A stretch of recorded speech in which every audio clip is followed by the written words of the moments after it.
দুর্ধর্ষ রাইড চলছে, দুর্ধর্ষ। ও এই এখন একটুখানি কুয়াশাটা কমেছে। সেলা টানেলের পরের থেকে এক হাত দূরে দু হাত দূরের কিছু দেখা যাচ্ছিল না। তো যার ফলে যেই আমরা একটুখানি এরকম রাস্তা পেয়েছি, পাহাড়ি রাস্তায় চালাচ্ছি না লোকালে চালাচ্ছি বোঝা যাচ্ছে না। মোটামুটি একটুখানি নর্মাল সারফেস পেলেই গাড়ি 45-50-এ বেশি কেটে বাঁকা, মারাত্মক জোরে টানছে। ওই সেলা টানেল থেকে বেরিয়ে কারোর কোনো ক্যালকুলেশন কাজ করছে না কীভাবে চালাবে। শুধু এইখানকার যে লাইনের যে দাগগুলো, এই দাগগুলো দেখে দেখে যেভাবে গেছে আমরা সেভাবে নামছিলাম। একটা লরির পেছন নিয়েছিলাম, ও বাবা লরি, ওর তো কিছু যায় আসে না। আর যেহেতু ওরা রেগুলার ওরা যাতায়াত করে, ওদের কাছে কোনো ব্যাপারই না, হুড় করে নামছে, ওদেরকে আমরা ধরতেই পারলাম না। তো গৌতমদা, আমি ভাবলাম অনেকক্ষণ আগে বেরিয়ে গেছে, গৌতমদা দেখি আস্তে আস্তে টুকটুক করে আসছে। তারপরে একটুখানি এইরকম নর্মাল পেলাম, এই যে গাড়ি প্রায় 45-এ ছুটছে, কিছু জায়গায় 60-এও ছুটছে, 4th গিয়ারে তুলে দেওয়া যাচ্ছে। কিন্তু এইভাবে তো চালানো ঠিক নয়। এখানে হচ্ছে সেলা ওয়ারিয়র বলে একটা জায়গা ছিল, যেখানে আমরা এর আগে একবার এসেছিলাম। তো তখন আগে বলতে যাওয়ার সময় আর কি, তো এখানে আর ছবি তোলা হয়নি। এই যে সেলা ওয়ারিয়র, নমস্কার সেলা ওয়ারিয়র, এটা এমনি ঢুকতে দেয় না। তো যার ফলে এখানে আর দাঁড়ানোর কোনো দরকার নেই। এমনিতে আমরা প্রচুর লেট হয়ে গেছি, যা হিসাব দেখা যাচ্ছে 6টা 6:30 বেজে যাবে যদি আমরা বোমডিলা পৌঁছাতে যাই।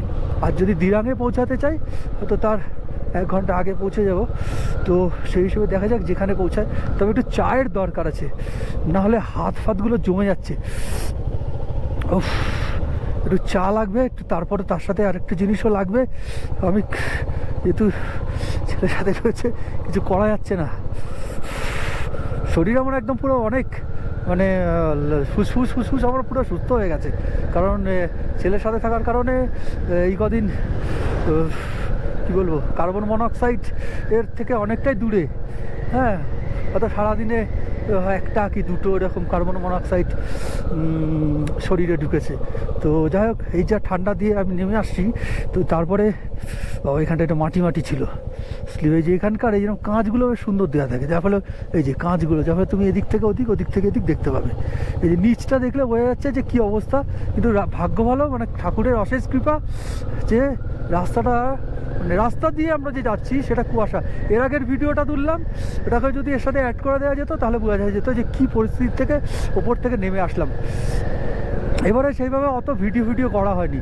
হ্যাঁ, তো মেমোরি কার্ড পুরো ফুল হয়ে পড়ে রয়েছে। তাই এই পাহাড়ি রাস্তায় আর জীবনে কবে আসবো, আদৌ আসা হবে কি না, সেই জন্যই সব ভিডিও করে রাখছি। দেখা যাচ্ছে, এটাই দরকার। নেচার অনেক দেখে ফেলেছি, দূর দূরান্তের পাহাড়ের ভাঁজ আঁকাবাঁকা পথ অনেক দেখে ফেলেছি। এখন নামার পালা আমাদের রাইডের। এখন কন্টিনিউশন হচ্ছে এখান থেকে আমরা বোমডিলা যদি আজকে রাত্রিটা থাকতে পারি, তার পরের দিন হচ্ছে বনগাইগাঁও থাকবো। বনগাইগাঁও খুব সম্ভবত 367 কিলোমিটার বনগাইগাঁও। আমরা বনগাইগাঁও থাকবো। আর আমাদের সাথে যারা 4 জন যারা গুয়াহাটির থেকে এসেছিলো, ভৈরবকুণ্ডতে জয়েন করেছিল, তারা গুয়াহাটিতে ওরা চলে যাবে, ওরা একদিনেই যাবে বলছে। কিন্তু আমাদের পক্ষে সম্ভব নয়, কারণ হচ্ছে গুড মর্নিং ফ্রম বোমডিলা। কালকে রাত্রে আমরা বোমডিলাতেই ছিলাম। কালকে ভিডিও করতে করতে ব্যাটারিটা ড্রেন হয়ে গেছিলো, যার ফলে আর আলাদা করে এই ব্যাটারি লাগিয়ে তারপরে আবার গোপ্রো চালু করব আর ইচ্ছা করেনি। আর কালকের রাইডটাও হয়েছে দুর্ধর্ষ রাইড। ওফ, কালকের রাত্রিবেলায় একটা যা বেশ 8-10 কিলোমিটার ধরে পুরো কুয়াশা ছিল। ওটা ছিল তো কুয়াশা না, মেঘ, ফগ লাইট জ্বালিয়ে ফালিয়ে কোনো কাজ হচ্ছে না। শুধু ওই রাস্তার ধারে ব্লিঙ্ক করে লাইটগুলো হাইওয়েতে, সেই লাইটগুলো ধরে সব আসা হয়েছে। এই যে সাইডে যে ব্লিঙ্ক করে যে লাইটগুলো, সেটা ধরে আসা হয়েছে। তো কালকে রাত্রে আমরা 4টে রুম নিয়েছিলাম, খারাপ ছিল না, 1500 টাকা করে 4টে রুম। রাত্রে এখানে 100 টাকা করে রুটি নিলাম, 100 টাকা করে প্লেট, 4টে করে রুটি আর আলু ভাজা আর গাজর বিনস এইসব দিয়ে ক্যাপসিকাম দিয়ে একটা তরকারি ছিল। যাই হোক ঠিকঠাকই আছে। এখান থেকে টেঙ্গা হচ্ছে 19 কিলোমিটার। ওরা আমাদের বন্ধুরা সব অনেকটা আগে এগিয়ে গেছে, কারণ আমি এই গোপ্রোতে আবার মাইকটা লাগানো ছিল না, আবার মাইকটা লাগাতে গিয়ে দাঁড়ালাম একটু, যার ফলে একটু দেরি হয়ে গেল। ঠিক আছে, চলো আস্তে আস্তে সকালবেলায় টুকটুক করে এগোই। আজকে আমাদের 133 কিলোমিটারের জার্নি। আমার ওই সেই যেখানে ছিলাম আমরা, ভৈরবকুণ্ড ধানসিঁড়ি রিসর্ট, সবার ভালো লেগেছে, বললো যে আর কবে একসাথে হবে। তো সেই জন্য সবাই একসাথে থাকবে বলে আজকে ওখানে যদি কোনো দেশি চিকেন রান্না করা যায়, সেই জন্য ওখানে একটা অ্যারেঞ্জমেন্ট করে থাকবে। আমি বলেছিলাম যে আজকে পুরো টানা বনগাইগাঁওতে চলে যাওয়ার ব্যাপারে, প্রায় 367 কিলোমিটার জার্নি ছিল, তার জন্য ভোর 6টায় বেরোতে হতো অন্তত। আর ওদের ছিল 200-250 কিলোমিটারের জার্নি। তো সবাই বললো যে না, ওই ভৈরবকুণ্ডতেই থাকবো। তারপর আলটিমেটলি আমাদের এমনি একদিন বাফার ডে ছিল, সেই বাফার ডেটাকে কাজে লাগানো হচ্ছে আর কি। আমাদের তো কোনো টিকিট কাটা নেই বা কিছু ছুটি ছাটার কোনো ব্যাপার নেই, ছেলেরও পড়াশোনা বা পরীক্ষার কোনো ব্যাপার নেই, যার ফলে আমরা একদিন পরে পৌঁছাবো। সেই ক্যালকুলেশন অনুযায়ী আমাদের আজকে 133 কিলোমিটারের জার্নি, পরের দিন বনগাইগাঁওতে ওই 250-300 কিলোমিটারের জার্নি, তারপরের দিনকে হচ্ছে 400-450 কিলোমিটারের জার্নি, তারপরের দিন 360 কিলোমিটারের মতো journey Raiganj to Madhyamgram. Overall এরকমই একটা আপডেট। বোমডিলা শহরটা সব মানে তাওয়াংয়ের থেকে বোধহয় বড়ো শহর। হ্যাঁ, এটা এখানে স্টোরেজটা বলা যেতে পারে। হ্যাঁ, মানে সমতলের পরে যদি কোনো বড় শহর থেকে থাকে, এটা হচ্ছে বড় শহর। আমরা যাওয়ার সময় এই বোমডিলার এই রাস্তা দিয়ে যাইনি, কারণ হচ্ছে আমরা বাইপাস দিয়ে গেছিলাম। থ্যাঙ্কস লেখা এখানে, এইবার কোথা দিয়ে বার করে সেটাই হচ্ছে কথা। আমরা যখন দিরাঙে গেছিলাম, ওই লেফট সাইড দিয়ে ওখান দিয়ে একটা রাস্তা ছিল, সেখান দিয়ে আমাদেরকে ঢুকিয়ে দিয়েছিল। অরুণাচল রাইড মানে মানে দারুণ দিয়েছে, দারুণ। লাদাখের রাইডটাও দারুণ ছিল, কিন্তু অরুণাচল এই অল্প কদিনের রাইডে মানে প্রত্যেকটা দিন দুর্ধর্ষ আমরা জার্নি করেছি। আমাদের জন্য ওদের দাঁড়িয়ে আছে না, কি হয়েছে দেখি কি হয়েছে। ওরা দাঁড়িয়ে পড়েছে। আমি প্রতিটা ভিডিওতেই বলেছি, আমার অ্যাডভান্টেজ হচ্ছে আমার লাগেজগুলো শোভনের গাড়িতে দিয়ে দেওয়া। আমার লাগেজগুলো দেখাচ্ছি, দুটো লাগেজ আছে, আর এমনি হালকা আমার ট্যাঙ্ক ব্যাগটা রয়েছে। প্রচণ্ড শার্প টান, এগুলো নামতে যেরকম কষ্ট, উঠতেও সেরকম কষ্ট। এই যে এই হচ্ছে আমার লাগেজ।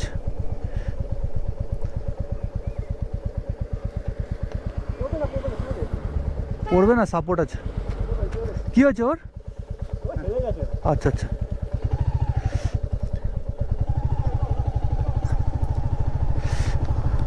শোভন দুর্দান্ত গাড়ি চালায়, চোঁ করে গাড়ি চালায় বলা যেতে পারে। তো যার ফলে ওকে ধরা কঠিন, সেন যতটা টুকটুক করে এগোনো যায়। আজকে আমরা পাহাড়কে আলবিদা জানাবো, পাহাড়ের কাছে থাকবো, পাহাড়কে আলবিদা জানাবো, জানিয়ে আমরা সমতলে চলে আসছি আজকে। ঠিক আছে, রাইডে কনসেন্ট্রেশন করি। তারপরে এই যে শার্প টান, এগুলো উঠতে গেলেও দম বেরোবে, নামতে গেলেও যে কোনো উঠতে সমস্যার সম্মুখীন হতে হবে। গ্রিনারিজ তো আছে, তবে দার্জিলিংয়ের গাছগুলো আরও পুরনো দেখে মনে হয় আর কি।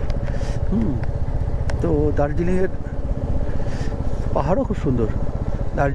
আমি দার্জিলিং যাইনি, দার্জিলিংও বলেছে নাকি সাংঘাতিক, কেউ যদি দার্জিলিং একবার চালিয়ে আসে তো সারা পৃথিবীর পাহাড়ি রাস্তা তার কাছে চালানো কোনো ব্যাপার না, এত নাকি চড়াই উতরাই রাস্তা।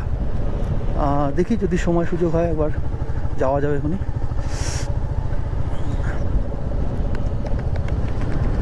আমার একটা মেমোরি কার্ডও এখনও ফুল হয়নি। হ্যাঁ, তো সেই জন্য কারণ ভিডিও আমি প্রচুর করতে পারবো। এই মেমোরি কার্ডটাতে যেমন 1 ঘন্টার স্লট আছে, মানে এখন 1 ঘন্টার মতো আমরা ভিডিও করতে পারবো। পাহাড় আর পাহাড়। অন্য সময় পাহাড় থেকে নামার প্রচুর ইচ্ছা থাকে, এখন বাড়ি যাওয়ার একটা তাড়া আছে, কিন্তু পাহাড় থেকে নামার কিন্তু ইচ্ছা সেরকম নেই। ভালোই লাগছে, পাহাড় আর পাহাড়।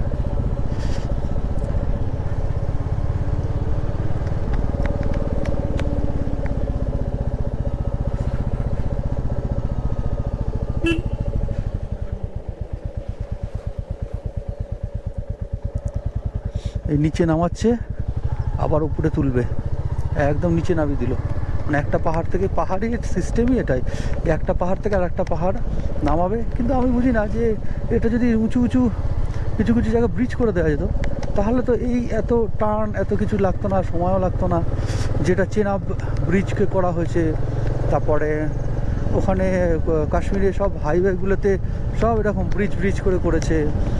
সিকিমের একটা জায়গায় করা হয়েছে, তো এগুলোকে করতেই পারতো, জানি না কেন করেনি। তাহলে আর পাহাড়ে আসার মজাই থাকতো না, এটাও ঠিক কথা। তাহলে আর পাহাড়ে আসার মজাই থাকতো না। দেখি বাইপাস কত অবধি চলেছে, ওই বাইপাসে গিয়ে আমি ক্যামেরাটা অফ করবো।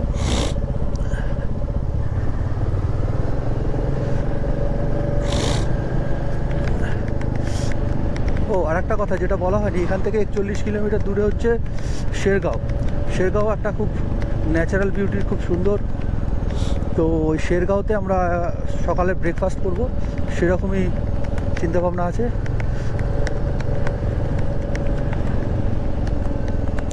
এই যে সেই বাইপাস জায়গাটা চলে এসছে, দিরাং যেতে গেলে বুমলাখটাকে ক্রস করিয়ে নিয়ে যাচ্ছে। এই যে দিরাং, এখান থেকে 47 কিলোমিটার।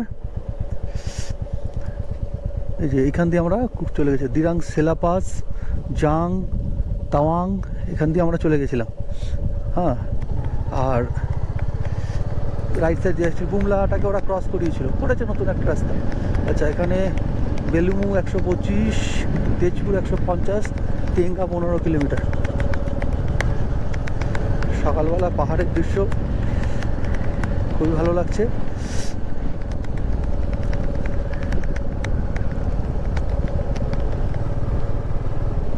ঠান্ডা যথেষ্ট আছে। ভেতরে কটসুলে সবই পরা আছে, ছেলে বলছিল পরবে না, যদিও ওর নিচের যে ট্রাউজারটা আছে ও রিল্যাক্সই রয়েছে। ওই ট্রাউজারটা উলিকট ধরনের, যার ফলে যথেষ্ট ওর ইয়ে হয়। তবে পায়ের গার্ড থাকার কারণে হাওয়াটাও অতটা ওর গায়ে লাগছে না। প্লাজো পেছনে বসে আছে, বলছিল যে জ্যাকেট প্যাকেট পরবো না। আমি বলছি না, সে বলছে যে জ্যাকেট তুমি নিয়ে নাও। জ্যাকেট নিয়ে নেওয়া যেত, একটা লাগেজ যেহেতু খুলেছি সেক্ষেত্রে। তো বললো না, ঠান্ডা লাগবে। কারণ আমরা ভৈরবকুণ্ডে ওঠার সময় তো যথারীতি ইয়ে করেছিলাম, এসব পরে উঠেছিলাম। তো সেই ক্ষেত্রে মনে হয় না ই হবে। আমাদের ইচ্ছা আছে 3টের মধ্যে ইয়েতে ঢুকে যাওয়া, ভৈরবকুণ্ডেতে ঢুকে যাওয়া।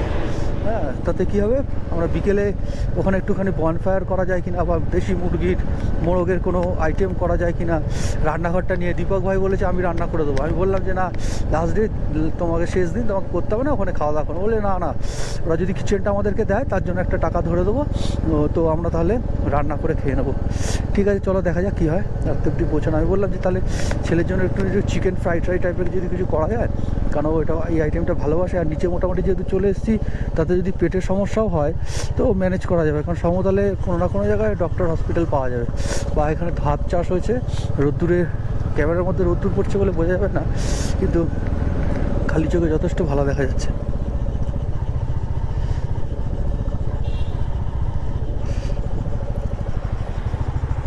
ঠিক আছে, আবার পরে ক্যামেরা অন করা যাবে। এই হচ্ছে পাহাড়ের দৃশ্য।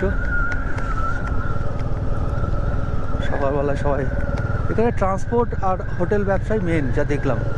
এখানে বলে না, সব জায়গাতেই তাই হয়। ওই যে পেছনে আসছে আমাদের শোভন ভাই, শোভন ভাই ক্রস করুক।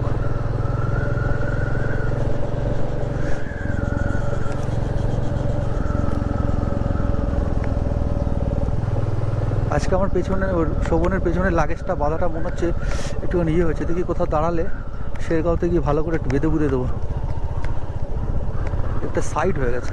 আর অ্যাকচুয়ালি প্লাস্টিকের উপরে, প্লাস্টিক ক্যামেরা বন্ধ করবো করে ক্যামেরা বন্ধই করা হচ্ছে না। আর যেটা বলছিলাম যে প্লাস্টিকের উপর প্লাস্টিক দেওয়া হচ্ছে, তার ফলে ইয়ে হয়ে যাচ্ছে, মানে স্লিপ করে যাচ্ছে। আমার একদম কাত হয়ে রয়েছে, পুরো লাগেজটা কাত হয়ে রয়েছে। পড়বে না, যেহেতু ওখানে সাপোর্ট আছে। দুটোই একদিকে হেলে গেছে। দেখি কোথাও দাঁড়িয়ে লাগেজটা ঠিক করতে হবে। যেহেতু সাপোর্ট আছে, পড়বে না। ওই যে বৌদি ক্যামেরা করতে করতে যাচ্ছে, পাহাড় থেকে নেমে যাবে, তাই। দাদা এত আস্তে চালানোর লোক না, দাদা আস্তে চালানোর লোক না।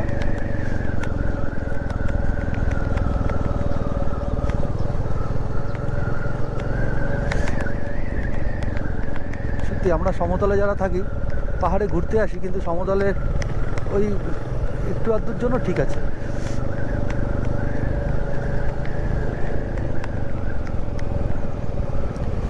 এই যে দাদার বৌদি, কত লাগেজ, বৌদিকে নিয়ে মোটামুটি পুরো ট্রিপটা করে ফেললো। যদিও আমাদের বুমলার মাধুরী লেক, সাঙ্গেস্টার লেকে আমাদের লাগেজ নিয়ে যেতে হয়নি, তো সেই জন্য আমাদের অসুবিধা হয়নি।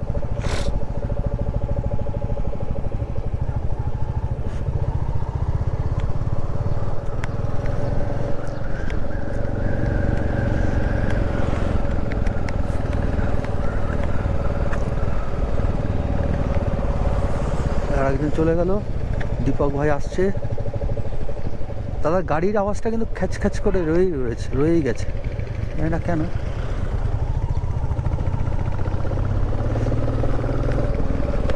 একটু হাই করেন, হাই, একটু হাই করেন।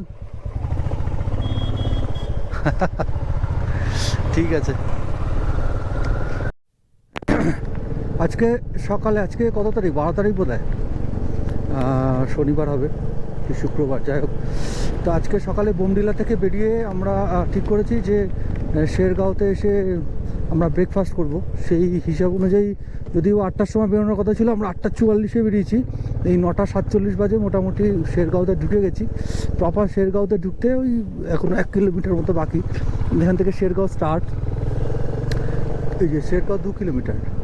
তো এখানে পেট্রোল পাম্পও রয়েছে দেখছি, সুন্দর সুন্দর ছোটো ছোটো রিসর্ট আছে। এখানে অনেকে হল্ট করে, নাইট হল্ট করে শেরগাঁওতে। আমাদের সাথে দেখা হয়েছিল দুটো ছেলের, ওরা একটা ছেলে, একটা মানে বাবা ছেলে, ওরা ওই শেরগাঁওতে নাইট স্টে করবে বলেছিল আর কি। ওরা বোধহয় আজকে আসবে। যাই হোক, দেখি শেরগাঁও একটা ভালো জায়গায় দেখে, ভালো লোকেশান দেখে একটু বসে এখানে চা জল খাবার খেয়ে একটা সময় কাটাবো। কারণ আমাদের এখানে ভৈরবকুণ্ড দেখাচ্ছে 12:59, মানে 2 ঘন্টা 41 মিনিট আর দেখাচ্ছে। তো সেই অনুযায়ী 1টার সময় ঢুকে যাওয়ার কথা। তা এখানে যদি আমরা ঘন্টাখানেক স্পেন্ড করি তাহলে ওটা হয়ে গেলে 2টো। তারপরে আরও একটা জায়গায় হয়তো একটুখানি স্টে করতে হবে, কারণ কন্টিনিউ তার পরের ওই 2 ঘন্টা জার্নি করা যাবে না। তো সেই জন্য ওই আমরা ধরেই রেখেছি যে অন্তত 3টের মধ্যে ঢুকবো, যাতে ওই হোটেলটাও যে খরচাটা দেওয়া হবে সেটাকে উসুল করা, জায়গাটাকে দেখা, আর সবাইয়ের ছুটি এবং কি বলবো ট্রেনের টিকিট যে ধরনের এবং যেভাবে যে সব ডেটগুলোকে করা আছে সেই অনুযায়ী আজকের দিনটা অ্যাকচুয়ালি এক্সেসিভ হয়ে গেল। তো ঠিক আছে, আমরা চলে যেতে পারতাম, কিন্তু সবাই মিলে একসাথে আর কবে দেখা হবে, সেই জন্য সবার মত অনুযায়ী একসাথেই, মানে কি ওপিনিয়ন অনুযায়ী আর কি, একসাথেই আমরা সব থাকবো। এই মোটামুটি শেরগাঁও ঢুকছি, আর 1 কিলোমিটার আছে। আর খিদেও পেয়েছে, জন্মের খিদে পেয়েছে। কালকে রাত্রিবেলা 4টে রুটি খেয়েছিলাম, আর আলু ভাজা, আর একটা তরকারি ছিল যেটা বলছিলাম আগের ভিডিওতে, কিন্তু জন্মের ঝাল দিয়েছিল, পুরো ঝাল। তো যাই হোক, ওই খাওয়া হয়ে গেছিলো প্রায় 10:30টার মধ্যে। তারপর সকাল থেকে কিছুই খাইনি, একখানা শুধু বিস্কুট ছেলে ডাইজেস্টিভ কিনেছিল, তার ওই একটা ভাঙা বিস্কুট, 1 কাপ ঠান্ডা চা। হ্যাঁ, তো যার ফলে খিদে প্রচণ্ড জোরেই পেয়েছে। শেরগাঁওতে মোটামুটি ঢুকে গিয়েছি।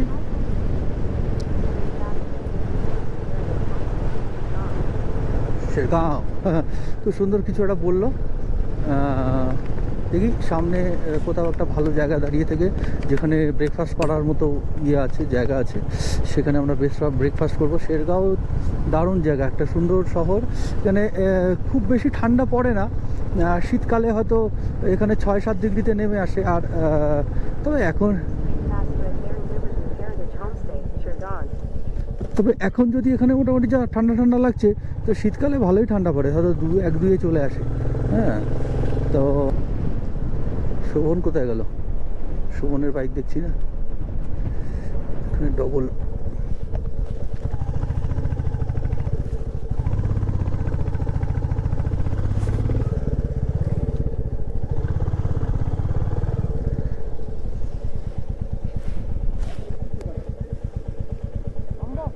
নাম